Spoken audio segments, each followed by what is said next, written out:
Rapsodi hidupku sempurna dengan Rapsodi. Shalom saudara dan saudari dalam kasih Yesus. Bertemu lagi kita di rancangan Rapsodi Reality TNI Malaysia. Hari ini saya akan berkongsikan satu firman Tuhan hasil nukilan daripada Pastor Chris yang bertajuk Mengetahui siapakah orang Kristian itu. Mari kita sama membaca di 1 Petrus 2 ayat 9. Tetapi kamulah bangsa yang terpilih, imamati raja, bangsa yang kudus, umat kepunyaan Allah sendiri. Kamu mungkin telah membaca 4 Injil dan masih tidak mendapat gambaran apa itu kehidupan Kristian dan siapa sebenarnya Kristian itu. Ini kerana Injil tidak memberikan kita gambaran yang penuh tentang kehidupan Yesus selepas kebangkitannya. Kisah kehidupannya sebelum kenaikan sangatlah singkat.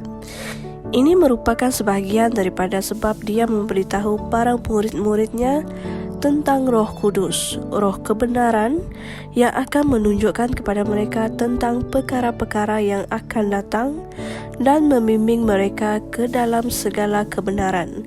Yohanes 16 ayat 12 hingga 13. Oleh itu, titik rujukan yang paling sesuai untuk orang Kristian semasa kamu mempelajari Perjanjian Baru adalah surat-surat tersebut. Seseorang mungkin bertanya, bagaimana dengan kitab Kisah Para Rasul? Kitab Kisah Para Rasul adalah katalog mengenai kerja-kerja gereja yang masih bayi. Gereja dalam kitab Kisah Para Rasul baru sahaja bermula dalam iman. Jadi ia mungkin bukan gambaran yang terbaik mengenai kehidupan Kristian, tetapi ianya kitab yang bagus untuk mula mempelajari tentang kehidupan Kristian. Namun, untuk pemahaman yang lebih besar dan lebih mendalam tentang kehidupan ciptaan baru dalam Kristus, kamu perlu mempelajari surat-surat tersebut.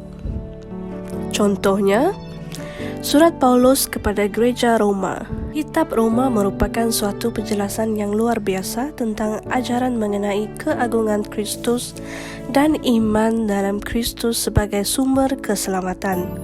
Dan juga, ia menjelaskan dengan terperinci tentang bagaimana orang yang baru bertaubat bertumbuh dalam mengetahui rohani mereka mengenai Tuhan dan realiti kerajaan.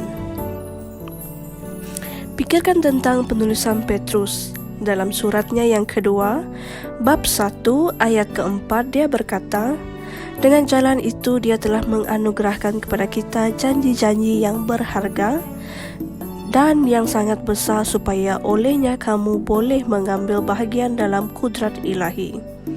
Betapa hebatnya gambaran mengenai siapa itu orang Kristian. Kita mengambil bahagian atau berkongsikan sifat keilahian Tuhan, sekutu bangsa Tuhan, pembawa atau mengutus kehidupan Tuhan. Jika diberkatinya hakikat ini, terdapat juga kata-kata nubuat mengenai pemerintahan milenium Kristus. Segala sesuatu yang Tuhan telah janjikan kepada orang Yahudi dalam pemerintahan milenium adalah apa yang dia telah janjikan kepada gereja untuk dinikmati hari ini.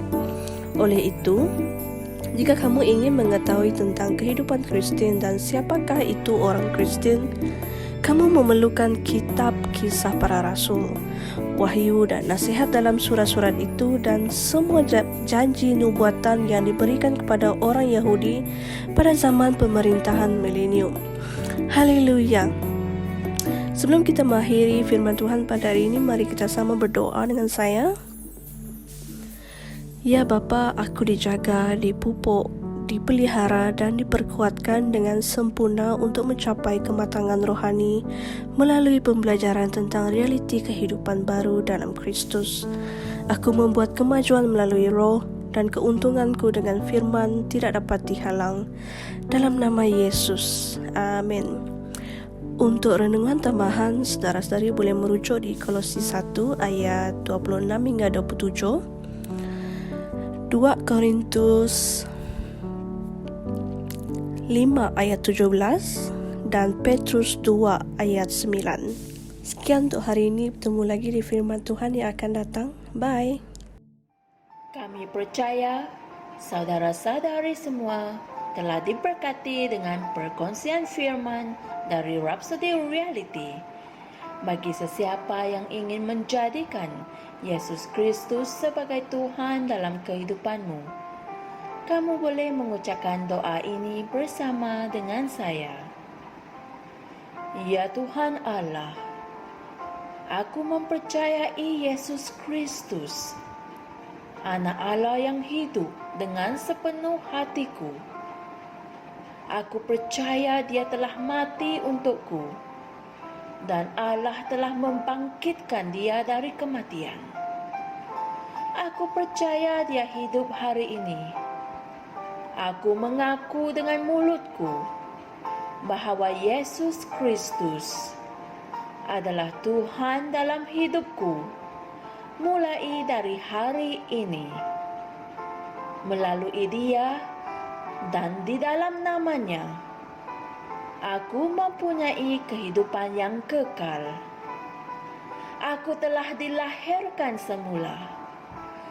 Terima kasih Allah kerana menyelamatkan jiwaku.